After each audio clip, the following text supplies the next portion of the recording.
Om Sadashivasamarambham Shankaracharya-madhyamam Asmadacharya-paryantam Vande Guru Paramparam.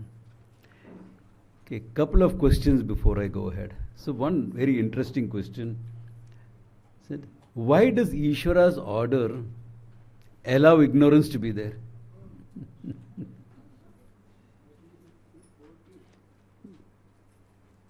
Good question. Can be answered from two standpoints. Ishvara's standpoint or individual standpoint. Ishvara's standpoint, he'll say, where is ignorance? Not there.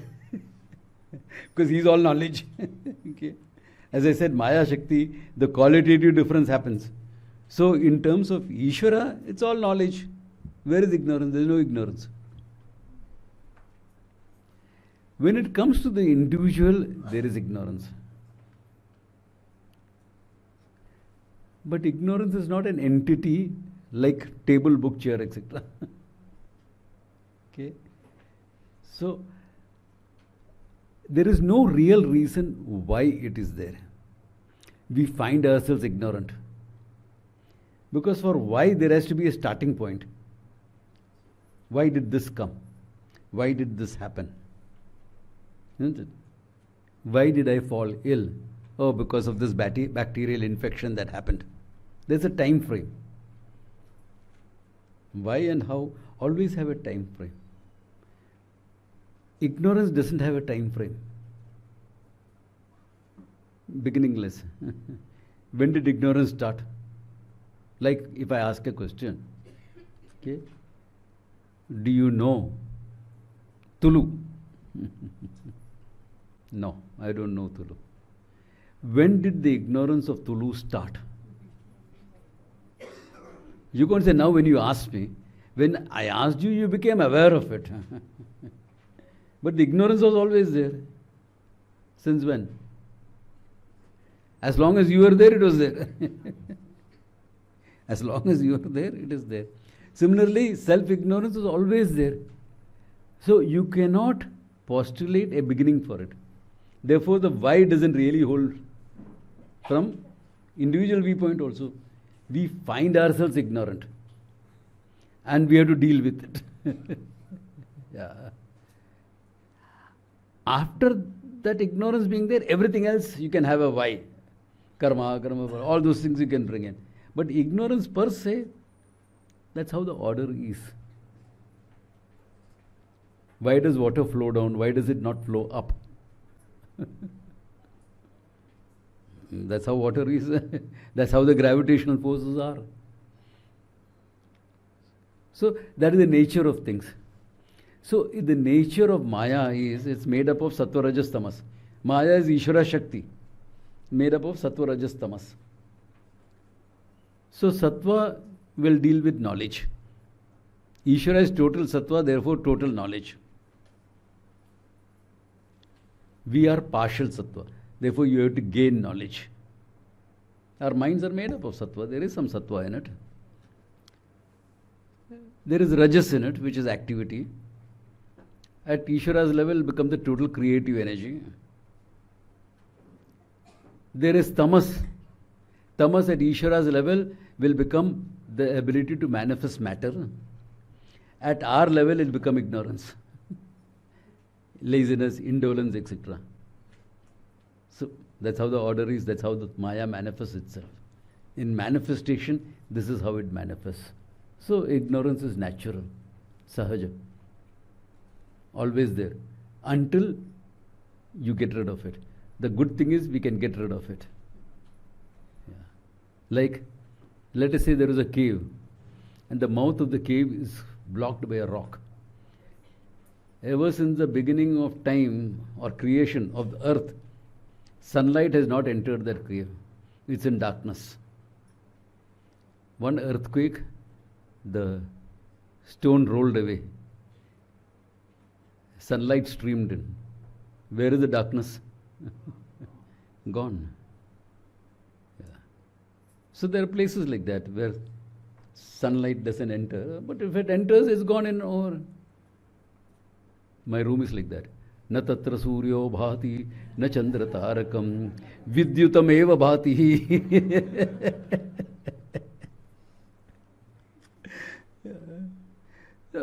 That's how it is. The nature of things is like that. Yeah. Why is the fire hot? Why does the wind blow? Yeah, you can say, why does the wind blow? You can only sing a song about it. Blow, north wind, blow, blow, blow, blow. Yeah. So the nature of things are like that. So in the nature of Maya, at individual level, it will manifest as ignorance. Good thing is, we can get rid of it. Yeah. That's how it is. Yeah. Any other questions about the topic? Okay. So we saw, I am Atma, Brahman. Okay. This Brahman, which is this Atma, which is the subject matter of discussion, is nothing but Brahman, Jagat Karna. All the same, Bhagatyaga, Nyaya, all that is applicable as it is. Okay. From Brahman, Jagat Karanam, Ishvara, you negate Ishvaratvam, etc. The creation, the manifestation is gone. From me, my Jivatvam is negated. Jivatvam is a catch-all term. Okay? Because someone had also asked that question.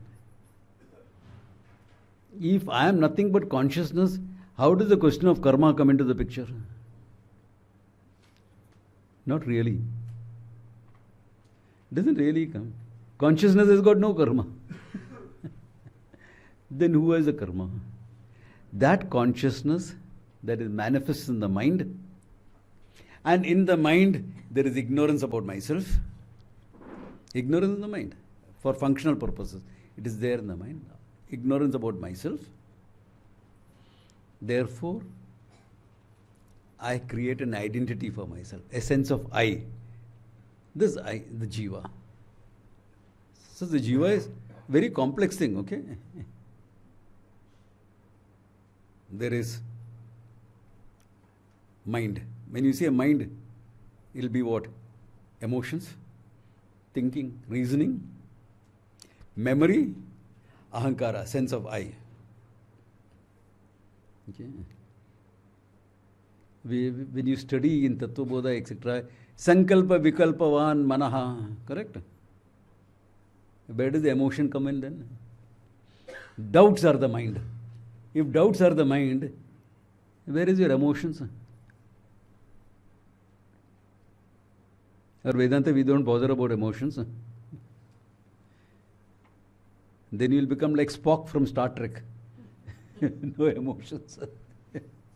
Sankalpa Vikalpa means what? What keeps on changing? Sankalpa Vikalpa is not always doubting. It keeps on happening, keeps on changing. And emotions are like that, no? Right now you are very happy listening to the whole thing. One ant comes and bites you. What happens to that mind? Sankalpa Vikalpa, emotions. Keeps on happening. Emotions. Emotions are included in mind. Sankalpa Vikalpa. Your reasoning. All this is this. Not only that. Pancha pranas. Prana is one, but manifests in your system as a fivefold manner. Prana, your inhalation, exhalation, etc. Apana, your excretion. This is a simple way of looking at it. Prana not only is inhalation, exhalation, it holds a lot of other things also in it. Apana is the strength in your legs is because of apana. If apana is weakened, your strength is, your legs are weakened. Aging starts with the legs because the weakening of apana actually. Yeah? Yeah, that I'll come to that. So, apana. Then, vyana, your digestion. But that governs your liver, spleen, pancreas. So it's a huge, not just digestion. All this is connected with the vyana. Sorry, samana. Then vyana is circulation. So the heart, that everything. The organs connected with that. Your nadis. Udana. Generally, udana is it's in your kantaha. It is used to leave the body. So generally for most of us, once in a lifetime, somebody asked, how do the rishis go from here, there, etc., activating the udana. How do you leave your body in samadhi? Activate the udana. How do you activate it? First gain mastery over all the other 4 pranas. Mastery means you must make the prana listen to you. Pranas doesn't listen to you. They function independent of you. Do you have to tell your Vyana, okay, keep pumping. Okay, keep circulating. Do you have to tell it? Or your autonomous nervous system takes over and functions.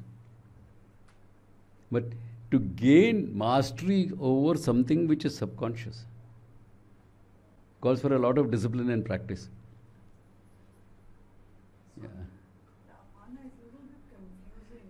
Samana is digestion. Samana and apana is it? Apana. Because isn't it the exhalation or the inhalation? Exhalation also will come under apana, but it is generally we put as prana because inhalation, there is no inhalation without exhalation. And vice versa. So because of that, put in prana. Whereas apana is taken as excretion. Though if you're technically looking at it, you can look at it that way. And if you look at definitions, it can be confusing. Adho gamanavan vayuhu apana, right? So what goes down into your lungs is what? It goes down, no? The air is going down. So is it apana or is it prana? Don't go too much by that. Okay? Yeah. So, all this is part of the jiva. Why? All this leaves your system. No? When you are dead, all this is going to leave. No? Yeah. Not only that, 5 sense organs. Sense organs, eyes doesn't leave my body. These are called golakas. For those who are new into the technical aspect of Vedanta, these are called golakas, your physical counterpart. For the physical counterpart, there is a subtle counterpart. That ability in the mind.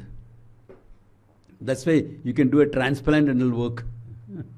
Because the capacity to see is in the mind, which requires a physical organ. Physical organ damaged, replace the physical organ, it will still work. 5 sense organ, 5 organs of action. Hands, legs, etc.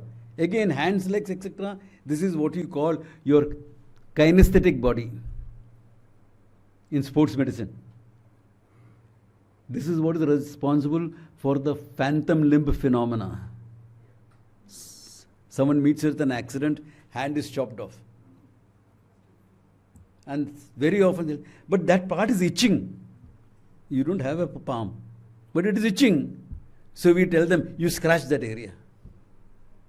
Because the mind that had extended up to the hand is not yet withdrawn. That's why they say if you put an artificial limb, as soon as possible, it will function better because the mind extends. It's already extended. If you practice with an instrument long enough, the mind will extend into the instrument. But that practice takes a long time. If you've seen the samurai warriors, the way they'll chop with that sword, the energy extends up to the tip of the sword. Your prana extends there. The mind extends, prana extends. That's why that effectiveness. They'll say the organ, the instrument and the body and mind has to be one. Can be done. Yeah. I got into all this to experiment all this, see if it is possible. They're saying all this, is it possible? It is possible. So all this form your Sukshma Sharira. What is it held together by? Ahankara. What is your Ahankara? A notion. Ahankara is the Adhyasa. The notion. Just a sheer notion. I am like this only. The notion holds everything together. It's a concept. But a concept is a powerful thing. It can go to another dimension and come back. Because when you are here, you are a great traveler. You like to see here, see there, everywhere. And then now, once you are dead, let me go to see heaven and come back. Of course, that depends on your punya papa. Papa is also good. Why? You will see another dimension and come back. It's a little bit uncomfortable dimension. It's like having a holiday in Afghanistan or something. There are danger tourism is available for you. There are people who will organize tours in Afghanistan if you want to. Yeah, if you want. Most people don't want, but there will be some champions who want. So this jiva goes up and down and comes back. And wherever the jiva goes, consciousness is already present. That I, the ahankara, that concept is based on what? Me, the consciousness. You cannot have a concept without something to conceive on. That concept is based on I, the consciousness, plus other things that you add to it. Add, not really add, apparently add. Because consciousness is limitless, what are you going to add? A manifestation is taken for the reality. There is another term is used for adhyasa. The manifestation is taken for the reality. So this, because of that, that's the jiva, the ahankara has to be told Tattvamasi, I am Atma Brahman.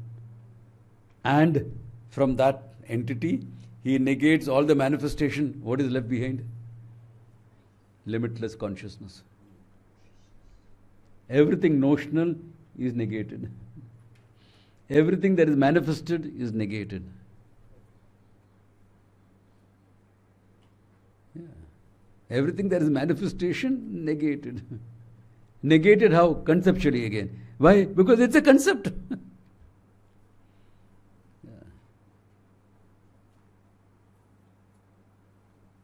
Body is a concept. That's why your thinking will affect your body. We talk mind over matter. All the great martial artists and all can do mind over matter. You do it anyway. All of you can do it. Right now. Want to do it? Think of nice, tangy lemon pickle. Lemon pickle, nice, sour and spicy lemon pickle. What's happening to your tongue? What's happening in your mouth? Mind over matter, no? You're doing it all the time. I crack a joke. Your brain recognizes it as a thought.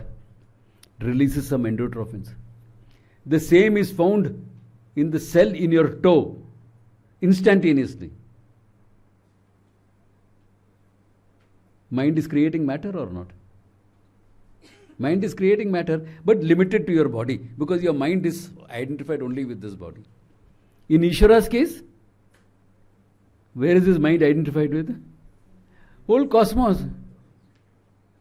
So for him to think is to be, is to create. To think is to create. You also do it with respect to these endorphins and etc. It's in your system.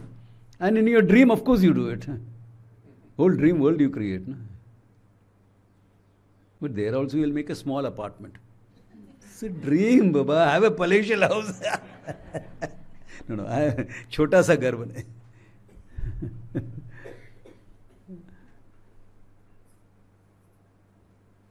That's how the whole thing is. The whole thing is conceptual. Jiva is conceptual, goes to heaven, which is another concept. Another dimension, yeah, dimension. Time bound, space bound.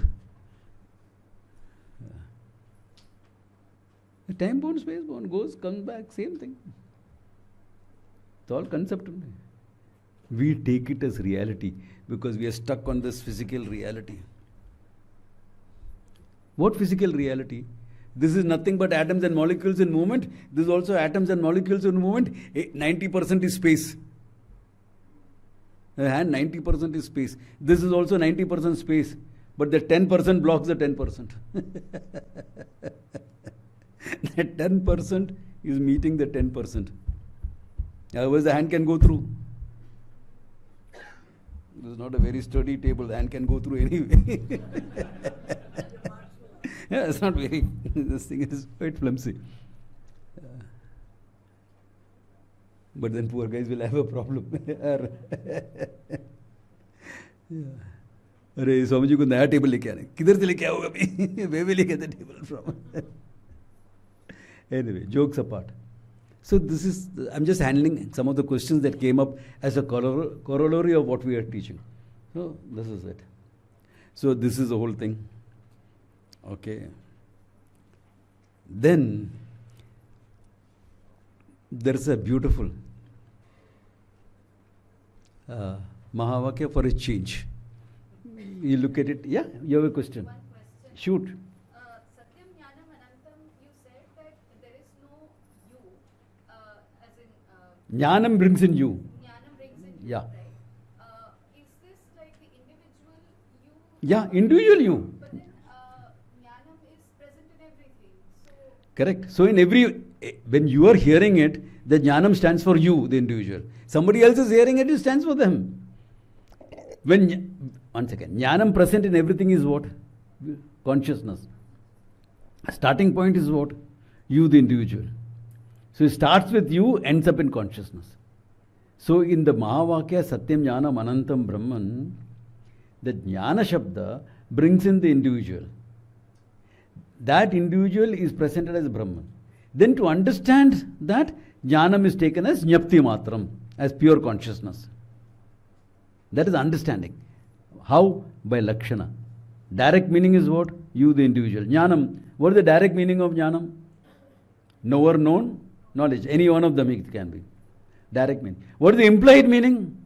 Consciousness. So the implied meaning is consciousness. That's why I keep saying, Bhagatyaga Lakshana, Bhagatyaga Lakshana. We saw in detail all that. 3 different types of Lakshanas, what we are using, etc. Jaha Jaha Lakshana, Bhagatyaga Lakshana. So by that, it becomes consciousness. First meaning is not consciousness. No, listening to Vedanta can create this. Once, students of Vedanta, all my students, we are in a camp. So in one discussion, we did a chapter from the Prophet. I bring in different things to show people different cultures, different thinking, different paradigms, so that people are not just stuck, blinkers on only in one paradigm. So there he writes, Khalil Gibran in The Prophet, he writes, I'm sure most of you have read The Prophet. That is quite a popular book. Okay? He writes, don't say you have found the truth. Say you have found a truth.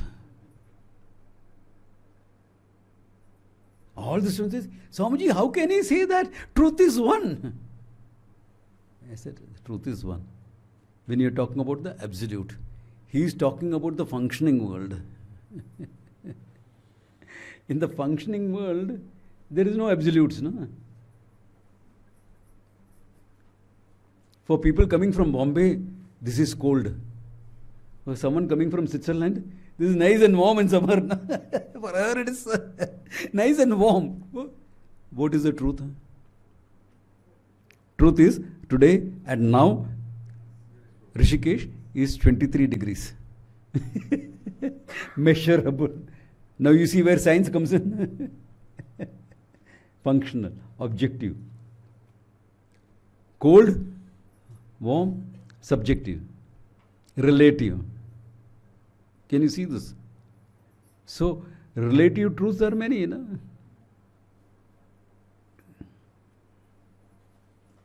Be careful. If you go too far in this relative truth, you will end up with wokeism.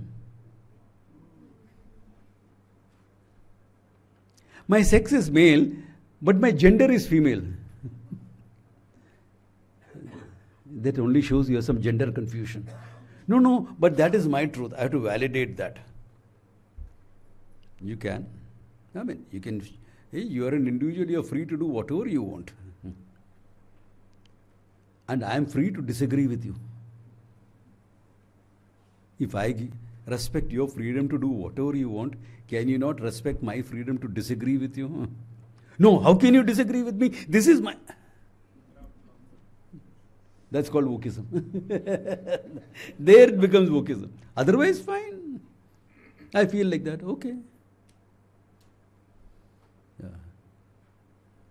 You feel like that. Now, what can I do with your feeling? Your feeling is your choice. You can feel. That's not my choice. It's how I was born with. Okay. That's the feeling you have been having from birth. Fine. I'm okay with that. But don't expect the whole world to change to fit that. You be that. It's okay. We respect individual freedom. Yeah. Wokism is when the whole world has to adjust to your thinking. Same thing you are fighting against, you are asking others to do. No? So Trump goes to the other extreme, says only two genders, nothing else. That's a reaction to the Wokism. So this is how society involves now. One action, one reaction, one reaction, one reaction, one reaction. This is how it happens. Swamiji, really?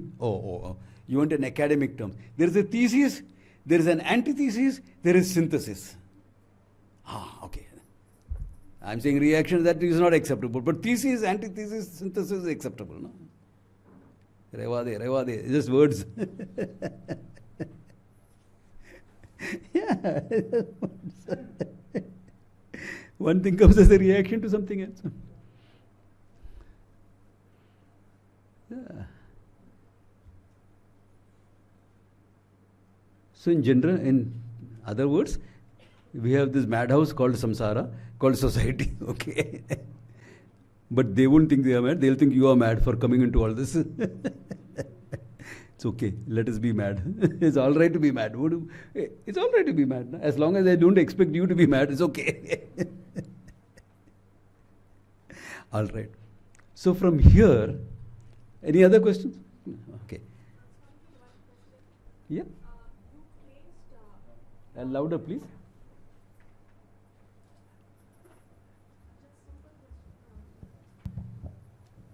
You traced time to yourself, you traced time to me, but how do we trace space to myself? No, how do you think? You traced time to myself, right? In one class you said you did all that. Yeah. How do I relate to space as myself? How do you relate to? Like space as myself. Like how do you call space as mithya? How do you demystify space? Same way. I can't understand. Okay. Yeah. Let me give you another explanation for space. Mithyatama space. How do you see space? How do you see space? With your eyes? Because for eyes to see, an object should reflect light. If space reflects light, what will happen? You will not see anything. Because light comes and the space reflected it back. What will you see? Nothing. The whole world will be in darkness. So space allows light to pass through. In fact, that is our definition. In Sanskrit, the definition of Akasha or space is Avakasha Pradatru. That which accommodates everything. Okay? Avakasha Pradatru. Pradatru, to give, to accommodate. So now you can't see space through your eyes. The blind also knows space. In fact, the spatial awareness is very high. Okay. So how do you know space?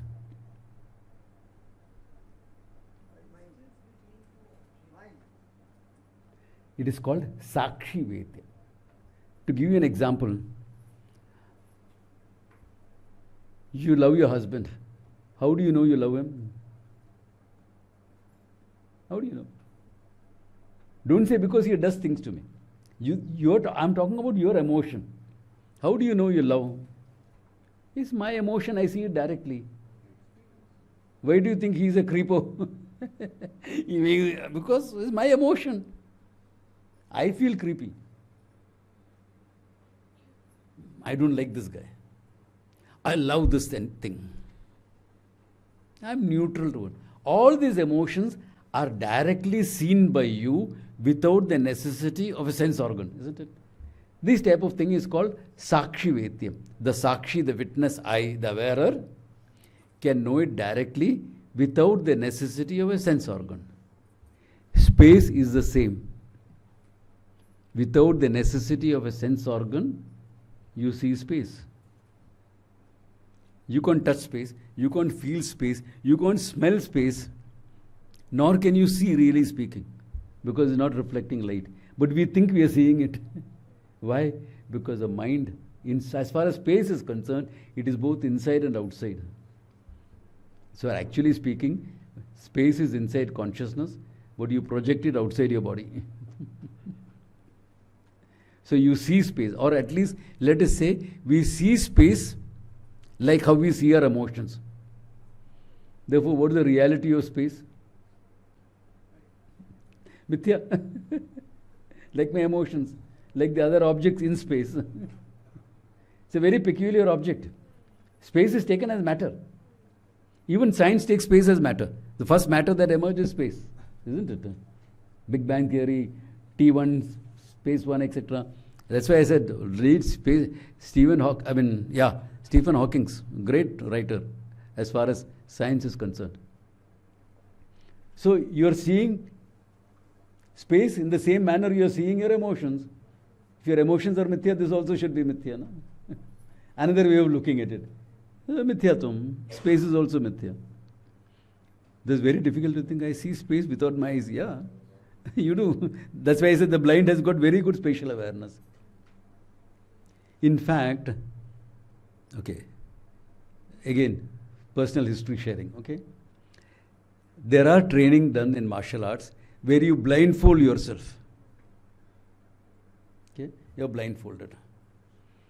And someone is hitting you. You have to block.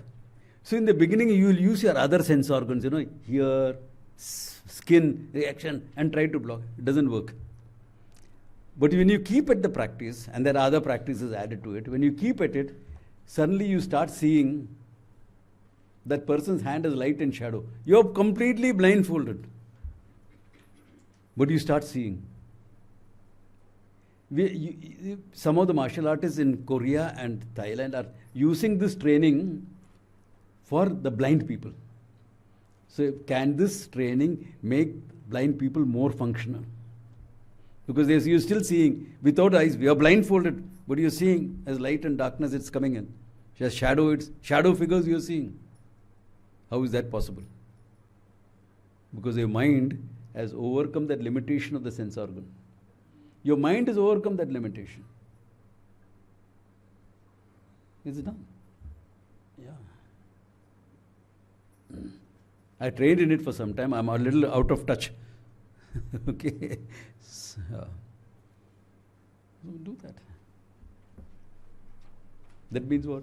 Mithya world, Baba. We see this is outside, this is object, this is this is that. In the Mithya world, there is nothing fixed. Nothing is fixed in the Mithya world. Everything is open to negotiation.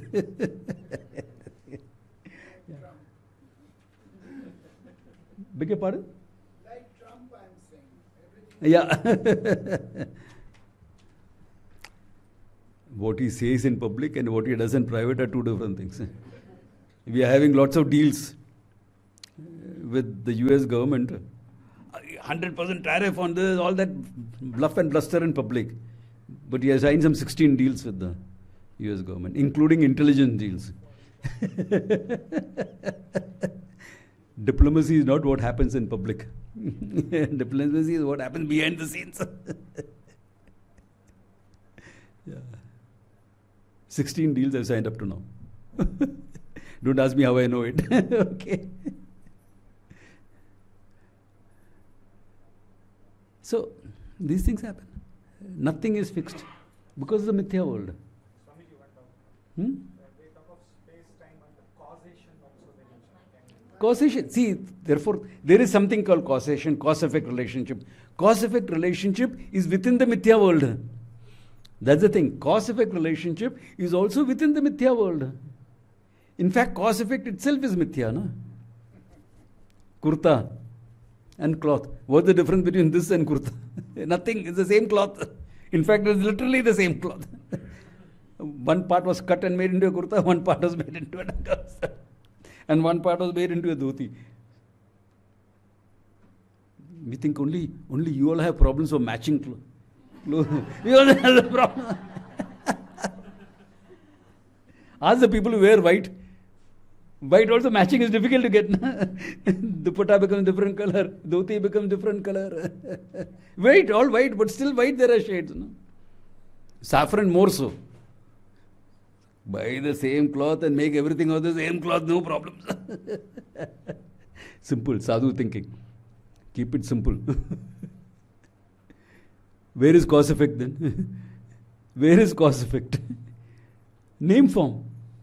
So cause effect exists at the level of name form. Now, some name forms are more complex. Like, okay, let me start with the simpler name form change. Okay. Clay pot, etc., kurta, a simple name and form change. What about milk becoming curds?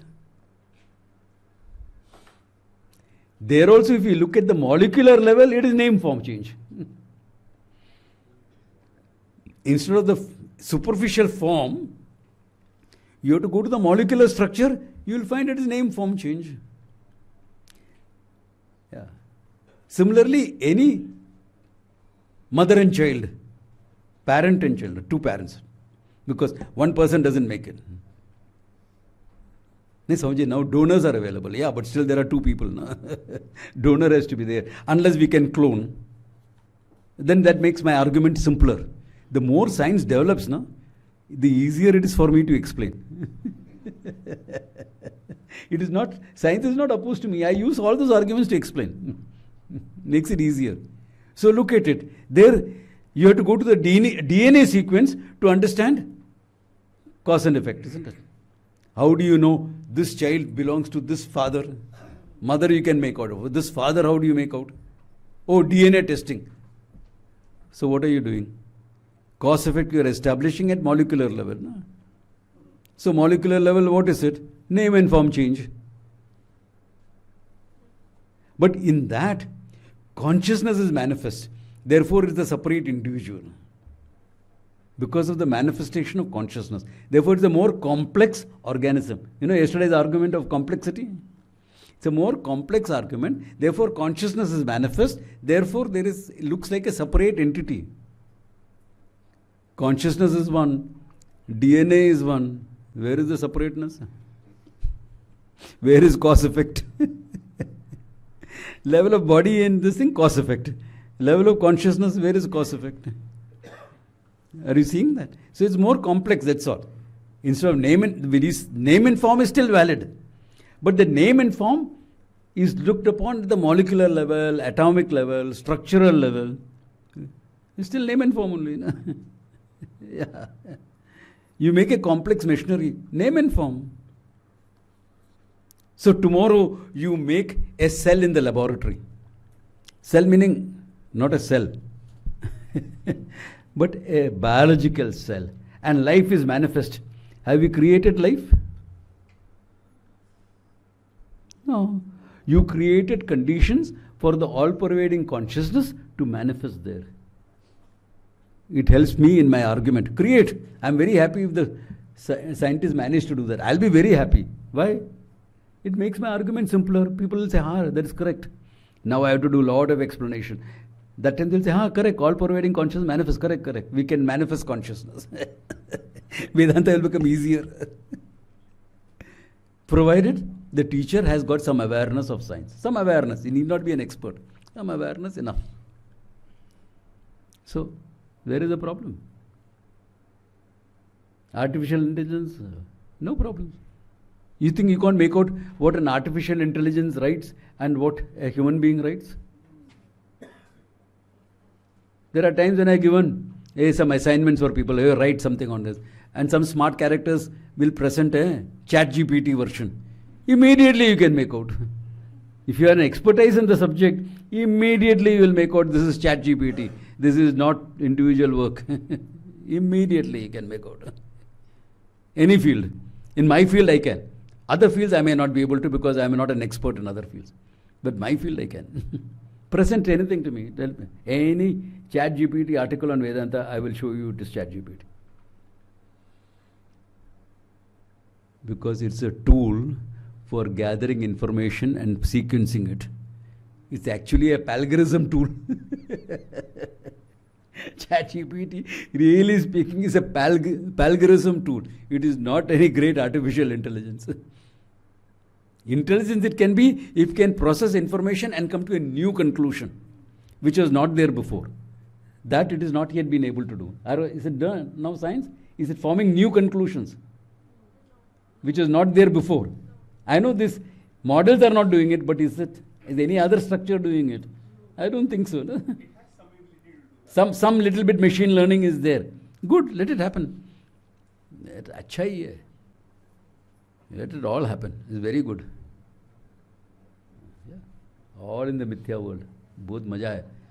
संसार का खेल देखो. See the play of samsara. Great. Yeah.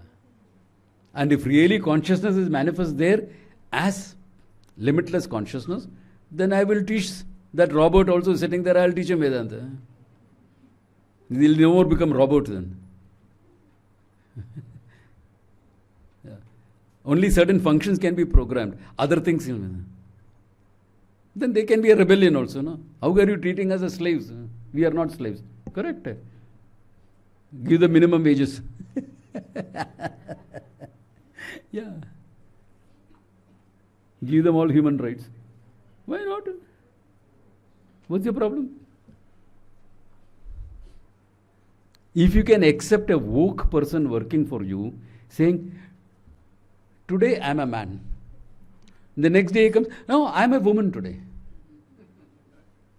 Today I'm they. I said, can you eat breakfast for 3 people? Then I'll call you they. We can accept all these people for work, isn't it? Why can't you accept a robot? If you can be woke enough to accept all these people, that artificial intelligence has become self-aware and has become no more artificial now, then what's the problem? What is your resistance? You can't trust it. Correct. Can you trust another human being? Most of the time, yes. But the trust can be betrayed, no? So the robot also, you can trust most of the time. Once in a way, he will let you down. You have to deal with him like that. Once in a way, your cell phone doesn't let you down. Your machinery doesn't let you down. Your car doesn't let you down. MCP jokes. We sailors always call machinery as she. Ship is a she, pump is a she, generator is a she. You know why? They can be temperamental. How did she? Pump is supposed to draw in water from the sea. It's not drawing in. What do you do? Engines are overheating. 5 minutes back it was drawing. Then you have to come with your Indian jugaad and do some manipulation. Then it works. You have to manage it. You have to manage the pump. Why the pump has a right to be temperamental. Who said it? Yeah. So if you're going to manage all that, you can't manage a robot. Come on. We have this fear, this resistance.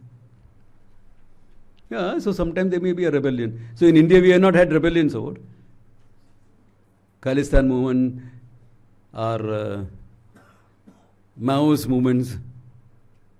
All this is there. So we're managing all that. So another movement, robotic movement. Big deal. Yeah.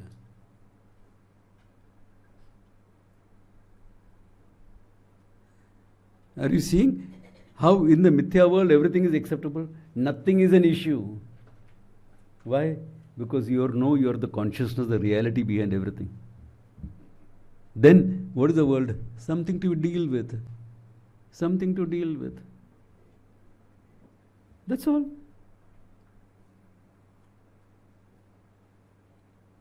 No issues. Everything is fine. Why? Because I am Atma, Brahman. This Atma is nothing but Brahman. I am Brahman, that consciousness, limitlessness. Now, many of these Vakyas are looked, especially Tattvamasi, is looked upon as an Upadesha Vakya, teaching Vakya. Okay.